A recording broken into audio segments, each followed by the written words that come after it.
माझे नाव सुनीता शरद अपार। मी जळगाव जिल्ह्यातून मांडवे खुर्द या छोट्याशा गावाहून संभाजीनगर येथे आली होती।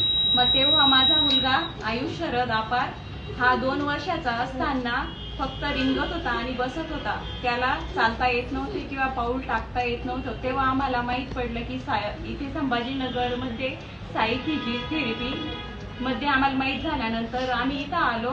त्यानंतर सरांनी आणि मॅडमांनी व्यायाम करून आमच्या मुलाला खूप चांगल्या प्रकारे चालायला शिकवले। आम्ही त्यांचे खूप आभारी आहोत।